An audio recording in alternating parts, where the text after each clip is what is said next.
Hey everybody, it's Uncle Doug from Fellowship of the Martyrs.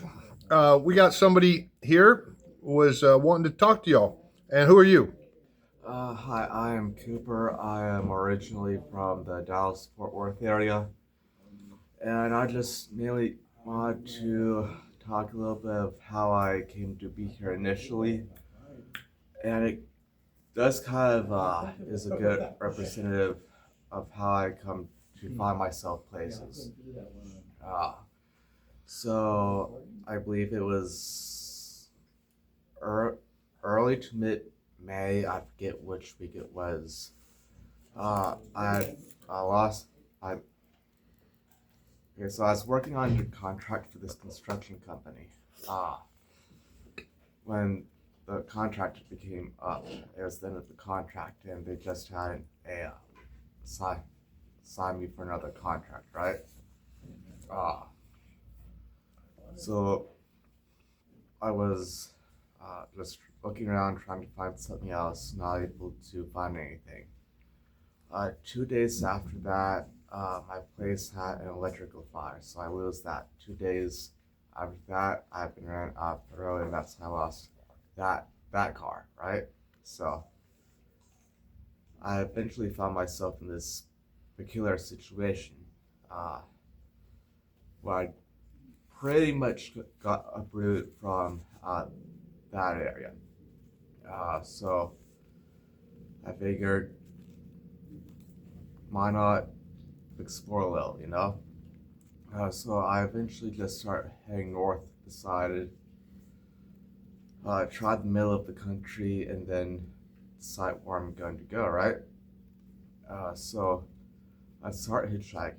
I eventually find myself just on the outskirts of the Kansas City Metroplex, well, what I would consider the Metroplex.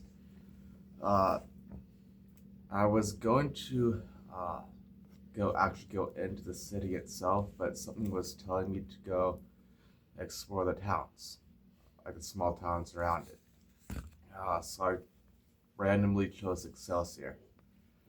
And the first place, I kid you not, I get dropped off at is literally outside of this thrift store called City Saver Thrift. And I believe that they were doing some sale that day. I forget what they call it, but it's some sale. And I forget who it was who asked me if I was there to volunteer. As I volunteer for what? Because keep in mind, I had never heard about this thrift store. No contact, no info at all. And it was about middle of the day, if I remember. So I figured I have some time to kill. So I talked to a few people, figure out the area a little bit. So I start doing that. And then I eventually find out that it's actually run, the thrift store is actually run by this church called the Church of Liberty, or whatever the name going they were going by at the time. I long since forget. So eventually I keep volunteering, keep helping out, but eventually I start to notice how late in the day it's getting. So I eventually pull, I forget who it was. I think it was Cindy. Uh, I pull aside, uh, mention my situation and all that, and then eventually she gets uh, together and starts talking to Doug, or whoever she was talking to at that time. Uh, and later they had offered me a place to stay uh, over in one of their trailers. So I pretty much said yes, and then one thing leads to another, and I'm here 2, 3 weeks to months at this point, right? Uh, so I keep helping out other thrift store, uh, doing stuff and all that. I want to say it's yes, September. It's like the 10th or the 11th. Uh, yeah, I want to say it's the 11th.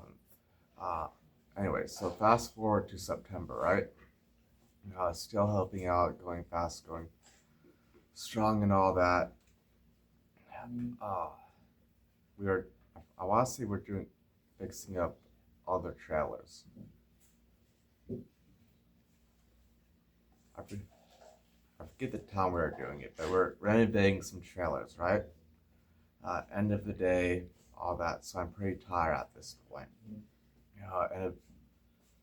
And Doug has me taking one of the ministry trucks and hauling this trailer behind it over back to the mobile parks. So I'm coming up over this hill, right? And the thing about this hill is that there's a stop sign right like as soon as you come up, so you're not really able to see if anyone's parked there.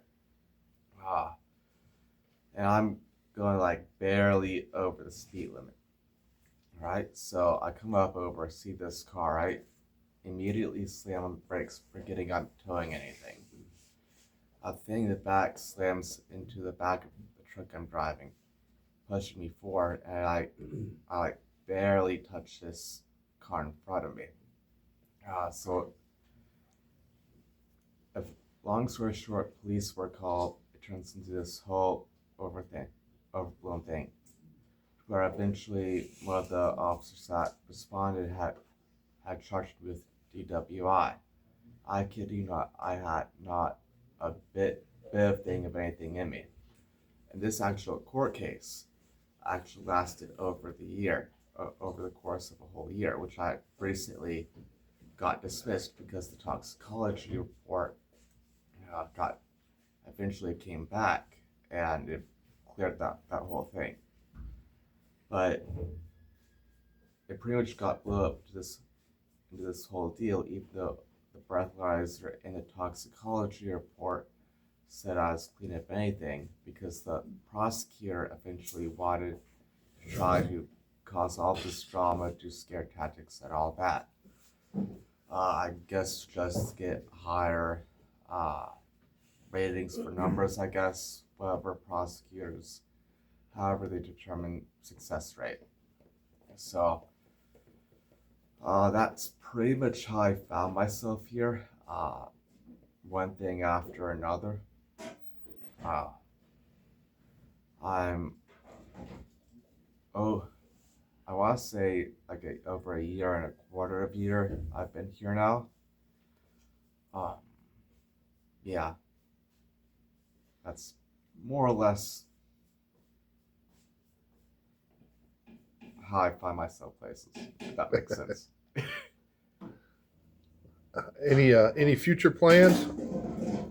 Future plans, just like how I first left Dallas. Not a clue. I was kind of by myself there. Well, we're glad to have you, and for however long God would have you here. And we've watched him grow, especially in faith, going through this whole court thing. I was with him, the whole day long from 6 in the morning until I asked him to drive the truck a mile away to the house. And I got there right away, talked to the police officer, testified. I've been with him all day long. It didn't matter.